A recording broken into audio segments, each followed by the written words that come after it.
कैमुत्य न्याय समझेंगे। देखिए कैमुत्य न्याय का कहा अर्थ क्या होता है। कैमुत्य मतलब किम उता, क्या कहना।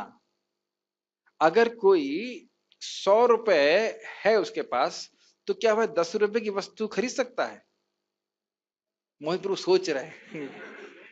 आराम से, यस। अगर मैं कहूं कि गंगा जी में ऊंट डूब गया, तो क्या इंसान डूब जाएगा? हाँ, तो जब ऊंट डूब गया तो इंसान भी डूब जाएगा, उसमें कोई कठिनाई नहीं है। इसे कैमुत्य न्याय कहते हैं। तो यहीं पे बोल रहे हैं कि जो पापियोनी है, जब वह भगवान के धाम चले जाते हैं, तो जो भक्त हैं, ब्राह्मण हैं, राजर्षि हैं, वह चले जाएंगे, उसमें कौन सी आश्चर्य की बात है। समझ रहे हैं ना। जैसे खाने के संबंध में कौन सा कैमुत्य न्याय लगाते हैं जब भगवान को भोग लगाते हैं, किसी को याद है?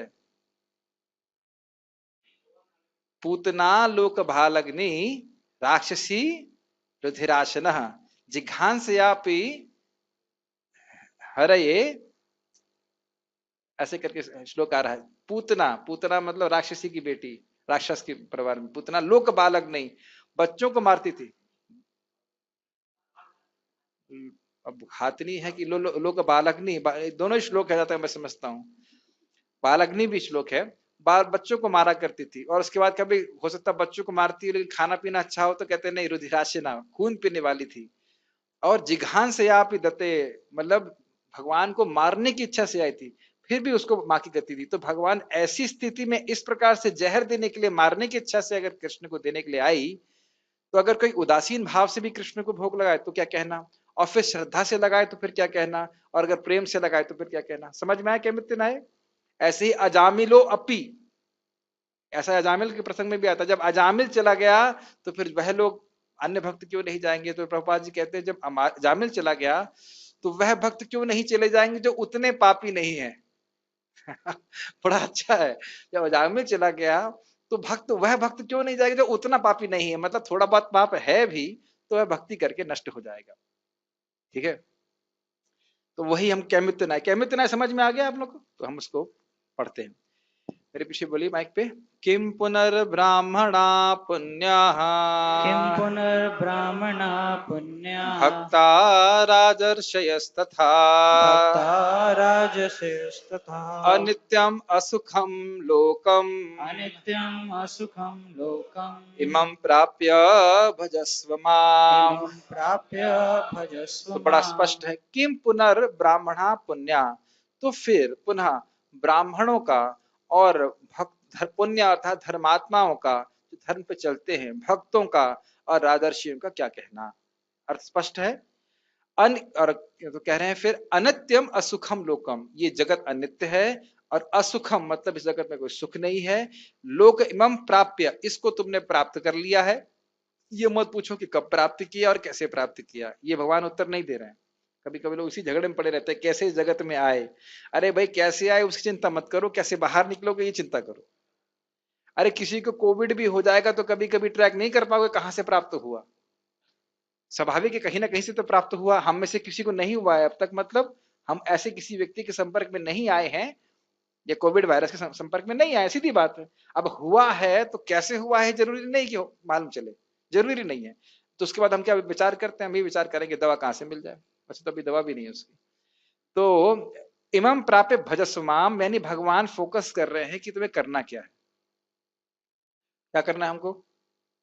भजस्व माम, मेरा भजन करो। मेरा मतलब भगवान कृष्ण। ठीक है। तो ये प्रश्न ना उठे कि हम कहां से आए, कैसे आए, और वहां जाकर फिर गिर जाएंगे क्या। अरे पहले पहुंचो तो सही वहां पे, फिर पूछ ले। एक सीधी बात है। आप भगवान के धाम पहुंच जाओगे तो रेफरेंस पॉइंट कौन है पूछने के लिए? भगवान ही से पूछ लेना, भगवान दोबारा गिरूंगा क्या? कोई कोई संभावना नहीं है कि नहीं? अरे आप ये सोचिए कि अभी क्या हुआ था। हाँ, कभी क्या कहते हैं, दूध का जला छाछ भी फूक फूक के पीता है, सुनते हैं कि नहीं? कभी कभी किसी के यहाँ पे आप किसी ने कोई वस्तु बनाई हो, ठीक से ना बनाई हो, तो व्यक्ति को भय होता है। जैसे भी हमारे एक भक्त ने बोला हम बंगाली आइटम बनाएंगे, तो दूसरे भक्त ने बोला प्रभु जी आप बंगाली लोग नीम बैगन बना देते हो। अब उस भक्त ने शायद कभी बंगाली कुकिंग में नीम बैगन ही खा गया होगा, तो वो बेचारा इतना डर गया है कि सोच रहा है बंगाली आइटम मतलब नीम बैगन। नाम किसी का नहीं ले रहा हूँ, सब भक्त समझ रहे हैं। लेकिन अब देखो भय होता है कि नहीं, एक बार नीम बैगन खा लिया तो ये भौतिक जगत नीम बैगन की तरह है कि नहीं? बैगन मतलब बेगुण और कोई गुण नहीं है और एकदम कटु है, नीम है, तो उसको खाने के बाद अगर किसी को स्वीट राइस मिल जाएगा तो कुछ छोड़ उसको कौन सोचेगा उसके बारे में? तो भगवान ये कह रहे हैं, इमं प्राप्य भजस्व, मेरा भजन करो, उस पर फोकस करो कि कृष्ण का भजन करें और दोबारा इस अनित्य असुखम लोकों में नहीं आए। ठीक। फिर धर्मात्मा ब्राह्मणों, भक्तों तथा राजर्षियों के लिए तो कहना ही क्या है, अतः इस क्षणिक दुख में संसार में आ जाने पर मेरी प्रेम भक्ति में अपने आप को लगाओ। सोल्यूशन यही है, गीता भूषण टीका। तो फिर उन ब्राह्मणों और क्षत्रिय राजर्षियों का क्या कहना जो सौभाग्यवश उन वंश में जन्म ग्रहण किए हैं और जो सदाचार का पालन करते हुए भक्ति करते हैं? स्पष्ट है, मेरे लिए स्पष्ट है, कोई कठिनाई हो तो आप हाथ खड़ा कर सकते हैं। सबको समझ में आ रहा है, इजी है। निश्चित ही वे मुझ परम गति को प्राप्त करेंगे, इसमें शंका नहीं करना चाहिए। बहुत सुंदर बात महाराज बता रहे थे। सभी से निवेदन है कि परम पूज्य राधा गोविंद महाराज जी का नाम महिमा प्रवचन जरूर सुने। बहुत सुंदर बात महाराज वहां पे कहते हैं कि एक नाम का ही अनंत फल है, तो 16 माला करने वाला भगवान के धाम चला जाएगा, उसमें क्या आश्चर्य है? एक नाम का ही, हरे कृष्णा, ज्यादा हो गया, दो दो ज्यादा हो गया, हरे हरे, ये हरे कृष्णा नहीं, हरे, केवल हरे का ही अनंत लाभ है। जो पूरा 16 माला करे तो क्या, बस अगर कहा जाए थोड़ा पूछ दबा के रह जाए, मतलब तृणादपि शून्य से ना। अगर आप विचार कीजिए, जीवन में अब कुछ नहीं रह गया है, थोड़ी सी जिंदगी बाकी है। जैसे वेटिंग रूम होते हैं ना एयरपोर्ट में, सबकी फ्लाइट आने वाली है, किसका कुछ पता नहीं कब फ्लाइट आएगी। थोड़ी सी जिंदगी बाकी है, हरि नाम करे। प्रभुपाद 3 चीज करने के लिए बोल रहे हैं चैतन्य चरितामृत में।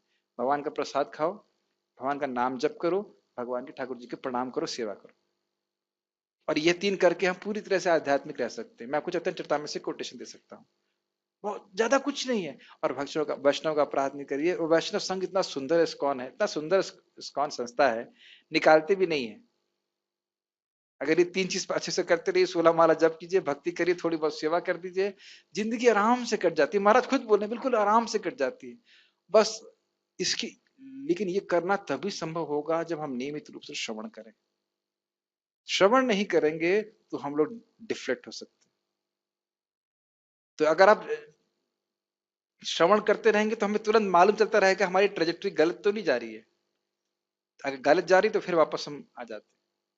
और ये प्रभुपाद जी ने बहुत सुंदर सिस्टम बनाया, इसको लोग समझ नहीं पा रहे हैं। सुबह और शाम की हीरिंग, सुबह आप श्रवण करते हैं तो आप उस चेतना को पूरे दिन कैरी करते हैं। शाम को अगर आपने दिन में कुछ मिस्टेक करा तो शाम को अरे अरे हाँ ये मिस्टेक हुआ, फिर श्रवण करते हैं तो अगले दिन सुबह के लिए उत्साह बन जाता है। लोग उसके विज्ञान को नहीं समझ पा रहे हैं। और दोपहर की हीरिंग के लिए प्रभुपाद जी ने नहीं बोला है, शाम की हीरिंग के लिए बोला है। दिन में आप देखेंगे मन भी नहीं लगता कथा वगैरह करने में। शाम को कीर्तन करे, कथा करे, फिर अगले दिन सुबह के लिए तैयार हो जाए, उससे उत्साह बना रहता है भक्ति का। ठीक है, तो इस प्रकार से जो मैं खाली इसलिए बोल रहा हूँ, जो सदाचार का पालन करेंगे वो क्यों नहीं भगवान की प्राप्ति कर लेंगे। निश्चित ही वे मुझ परम गति को प्राप्त करेंगे, इसमें शंका नहीं करना चाहिए। अतः क्योंकि तुम राजर्षि हो इसलिए तुम्हें मेरी पूजा करनी चाहिए, और आप सब लोग भक्त हैं तो इसलिए भगवान की पूजा करना चाहिए। इस जगत में राज्य प्राप्त करने की इच्छा को त्यागते हुए, जिसमें अल्प सुख है और जो नाशवान है, तुम्हें मेरी पूजा करनी चाहिए जो शाश्वत और अनंत सुख का आगार है, और मुझे प्राप्त करना चाहिए। स्पष्ट है। भगवान की पूजा करते समय भौतिक इच्छाएं मांगने का अर्थ हो गया हम भगवान को उन वस्तुओं से कम आंक रहे हैं, और ये एक अपराध होता है। यहां यह कहा जा रहा है, यह मैं समझता हूं कि इतना व्याख्या सफिशिएंट है। ठीक है ना, ठीक है। यहां यह कहा जा रहा है कि क्योंकि अर्जुन राजर्षि हैं इसलिए वे भगवान को शीघ्र ही प्राप्त कर लेंगे। इस श्लोक में भगवान कह रहे हैं कि यह जगत अनित्य। ये लाइन समझ में आई आप लोगों को? जो पापी व्यक्ति है उसको थोड़ा समय लगेगा शुद्धिकरण में, जो पहले से ही अच्छे आचरण कर रहा है वो तो बहुत जल्दी भगवान को प्राप्त कर लेगा। ये बात प्रभुपाद जी कहते थे कि भारतीय लोग भगवान से केवल 10 कदम दूर हैं, लेकिन उल्टा घूम गए हैं, भगवान से दूर जा रहे हैं। और विदेशी लोग जो है भगवान से 100 कदम दूर हैं, लेकिन भगवान की तरफ आ रहे हैं। तो ये स्थिति है। लेकिन एक जगह प्रभुपाद जी ने बोला था कि एक शिष्य की मृत्यु हुई या कुछ तो हुआ, तो बोले ठीक है वह भारत में जन्म लेकर अब भक्ति करेगा। पता नहीं, हमारे सनातन प्रभु बताते हैं कि पिछले जन्म में वो उड़िया थे। पता नहीं, मुझे खुद ही बोलते हैं, उनको याद है पिछला जन्म, कहते हैं मैं उड़ीसा से था। उड़ीसा का कोई ब्राह्मण था, ऐसा कुछ बता रहे थे। हमारे भक्ति सिद्धांत प्रभु बताते हैं कि वह भी पाकिस्तान में ब्राह्मण थे और किसी का मर्डर कर दिया था, तो प्रभु ने अमेरिका में जन्म लिया। खुद अपने मुख से बताया तो मुझे पता नहीं कितना सत्य है ऐसा। मुझे बताया गया था कि पिछले जन्म में मैं गौशाला में मरा था इसीलिए आईआईटी करने के बाद वापस गौशाला में आ गया कंटिन्यू करते हैं वो लोग, जो भी है कितना सत्य है ये नहीं जानते हम। एक भक्त का बड़ा मजेदार था, नोएडा के भक्त को बोला कि तुम पिछले जन्म में घोड़ा थे, तुमने भगवान का प्रसाद खा लिया इसलिए तुम अब इंसान बने और ब्रह्मचारी बन गए। और ये सत्य बात है। एक घटना और भी है ऐसी, छोटी सी घटना है ये। यादव प्रकाश रामानुजाचार्य जी के गुरु थे, उनको बताता है भूत कि तुम पिछले जन्म में वो थे गिरगिटान, और एक भक्त ने अपना प्रसाद मतलब भगवान को भोग लगाया, प्रसाद खाया, थोड़ा छोड़ दिया, वह तुमने खा लिया इसलिए इस जन्म में ब्राह्मण बने और सारे शास्त्र समझ में आ रहे हैं। इतना शक्तिशाली है भगवान का प्रसाद। तो गिरगिट अपना रंग बदल सकता है तो भक्त नहीं चेंज कर सकता। भगवान का प्रसाद खा के बहुत शक्तिशाली है, इसका आश्रय लेना चाहिए। ठीक है, इस श्लोक में भगवान कह रहे हैं कि यह जगत अनित्य है। इसका अर्थ यह है कि इस जगत में मिथ्या, इस जगत के मिथ्या होने की धारणा को भी निरस्त कर रहे हैं। इसका अर्थ क्या है? इसका अर्थ यह है कि ये जगत है लेकिन ये हमेशा नहीं रहने वाला है। कुछ लोग कहेंगे कि है ही नहीं, ये नहीं कह सकते कि हारमोनियम है ही नहीं, लेकिन मिथ्या क्या बात है? यह सोचना कि ये मेरा है और इसका मैं अपने इंद्रिय तृप्ति के लिए इस्तेमाल करूंगा। ये आप जानते हैं, मैं एज्यूम कर रहा हूं कि अभी जानते हैं बात। ये दोनों में अंतर समझ रहे हैं आप? अनित्य कहने का अर्थ है कि वस्तु तो है लेकिन ये शाश्वत नहीं है और ये भगवान की है, इसका उपयोग भगवान के लिए होना चाहिए। और मिथ्या कहने का मतलब क्या हुआ? ये है ही नहीं, इस प्रकार से नहीं। जैसे आकाश पुष्प, आकाश में कितने पुष्प होते हैं यश प्रभु? हाँ, तो अब शब्द आपने बोल दिया आकाश पुष्प, लेकिन आकाश पुष्प कितने नहीं होते हैं। अच्छा, घोड़ी कितने अंडे देती है? घोड़ी अंडे नहीं देती है। खरगोश के कितने सींग होते हैं? खरगोश के सींग नहीं होते हैं। तो शब्द बोला जा रहा है लेकिन इसका कोई अर्थ नहीं, क्योंकि ऐसी वस्तु एग्जिस्ट नहीं करती, तो वो हो गया मिथ्या। लेकिन ऐसा नहीं कि वस्तु नहीं, वस्तुओं का उपयोग जब तक हम यहाँ पे हैं भगवान की सेवा के लिए। तात्पर्य पढ़िए अनुपम कृष्ण। तात्पर्य, इस संसार में कई श्रेणियों के लोग हैं, किंतु तो भी यह संसार किसी के लिए सुखमय स्थान नहीं है। हाँ, यहाँ स्पष्ट कहा गया है, अनित्यम असुखम लोकम। एक पर छोटी सी व्याख्या, भागवत से आपने स्मरण किया था कि देवता इत्यादि भी अप्रिय संयोग और प्रिय वियोग के दुख में पड़े ही रहते हैं। जैसे आप जानते हैं कि बलि महाराज जब स्वर्ग के राजा बन गए तो कई हजार साल तक देवताओं का राज्य चला गया था। और इसी बात को समझाने के लिए भागवत में स्वर्ग का वैभव का वर्णन किया गया कि इतना बड़ा वैभव भी क्यों ना हो, लेकिन किसी क्षण भी यह जा सकता है। यस, यह जगत अनित्य तथा दुखमय है और किसी भी भले मनुष्य के रहने लायक नहीं है। यहाँ कौन कौन से लोग भले हैं? तो कोई हाथ नहीं खड़ा कर रहा है।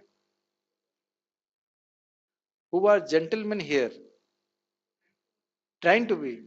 तो यही प्रभुपाद जी कहते थे श्रील भक्तिसिद्धार्थ ठाकुर जी कि यह this world is not a place for a gentleman. यह स्थान किसी भले व्यक्ति के रहने के लायक नहीं।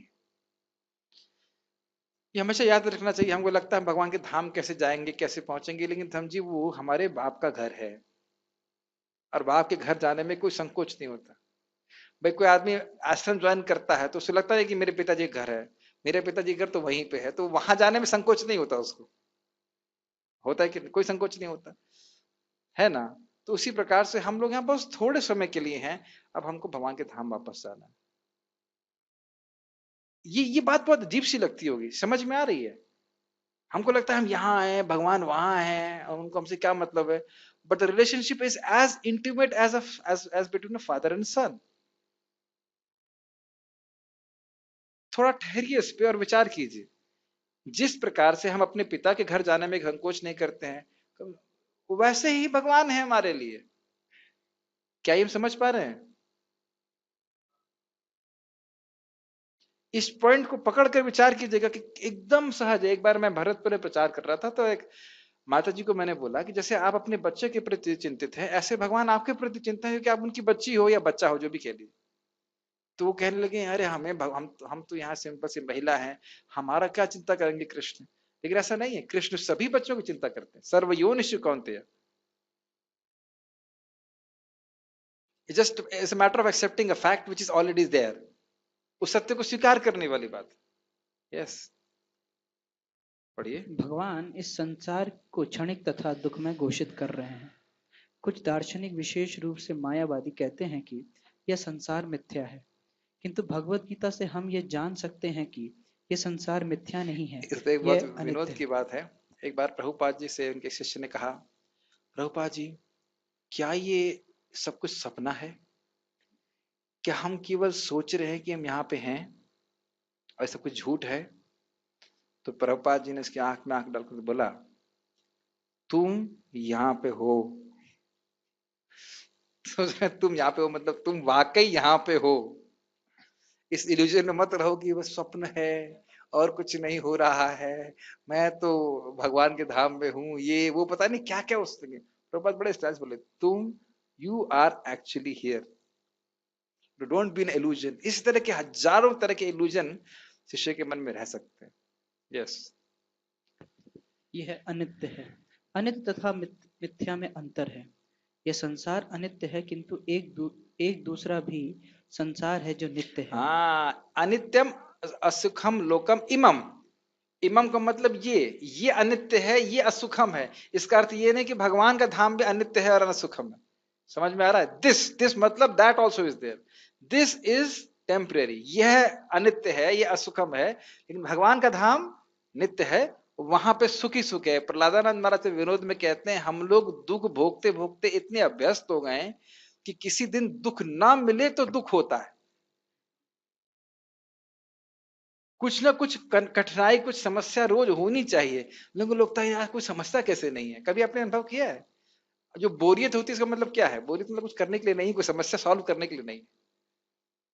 हम ऐसी धारणा ही नहीं कर सकते हैं कि ऐसा स्थान जहां पे कोई कुंठा ना हो। पढ़िए।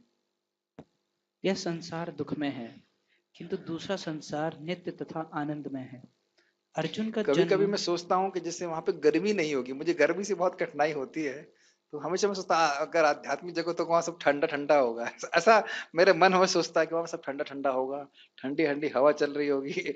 ऐसा पता नहीं क्यों मैं सोचता हूँ, वो तो जानकर मालूम चलेगा जब पहुंचेंगे वहां पे। लेकिन मुझे गर्मी बहुत खराब लगती है, तो इस प्रकार से है। यस। अर्जुन का जन्म ऋषि तुल्य राजकुल में हुआ था, अतः भगवान उससे भी कहते हैं, मेरी सेवा करो और शीघ्र ही मेरे धाम को प्राप्त करो। हाँ, किसी को भी एक इस छोटा सा एग्जाम्पल, बहुत छोटा सा एग्जाम्पल। गंगा जी को पार करना है या किसी बड़े जल प्रवाह को हमको पार करना है, तो पुल रास्ता है। तो चींटी के लिए भी साधन वही है और राजा के लिए भी वही साधन है। अब समझ में आ गया? चींटी भी धीरे धीरे करके पुल का आश्रय लेगी तो पार हो जाएगी, और राजा को भी पुल का आश्रय लेगा तो वह पार हो जाएगा। और कोई अच्छा पुल बनाने की जरूरत नहीं, वो पुल बना हुआ है, भगवान की भक्ति, उससे पार हो जाएंगे। पढ़िए। किसी को भी इस अनित्य संसार में नहीं रहना चाहिए, क्योंकि यह दुखमय है। प्रत्येक व्यक्ति को भगवान के हृदय से भगवान लग को हाँ, भगवान के हृदय से लगना चाहिए। इसका भग, अर्थ क्या है? भगवान बड़ा स्पष्ट बताया है कि जो व्यक्ति, ये भक्ति के कार्य मेरे हृदय हैं, मेरे हृदय में ही धर्म निवास करता है, ऐसे ऋषभदेव बोलते हैं 5वें स्कंद में 5वें अध्याय में। तो ये जो भक्ति के कार्य हैं ये मुझको बहुत प्रिय है। इसको भगवान गीता में भी 12वें अध्याय के आखिरी श्लोक में बोलते हैं, ये तू धर्मामृतमिदम यथोक्तम पर्युपासते। जैसा मैंने बताया है, जो इस प्रकार से इस भक्ति रूपी भागवत धर्म का अनुशीलन करता है, वह मुझको बहुत प्रिय है। तो हृदय में रहने का अर्थ क्या है? भगवान की जो भक्ति करता है भगवान को प्रिय हो जाता है। यस। प्रत्येक व्यक्ति को भगवान के हृदय से लगना चाहिए, जिससे वह सदैव सुखी रह सके। भगवत भक्ति ही एकमात्र ऐसी विधि है जिसके द्वारा सभी वर्गों के लोगों की सारी समस्याएं सुलझाई जा सकती हैं। अतः प्रत्येक व्यक्ति को कृष्ण भावनामृत स्वीकार करके अपने जीवन को सफल बनाना हाँ, चाहिए। और अगर हम सफल होना चाहते हैं तो उसका दायित्व हमारा खुद का है। कोई प्रश्न है इस संबंध में? Okay, we shall stop here. Shrimad Bhagavad Gita की जय। श्रील प्रभुपाद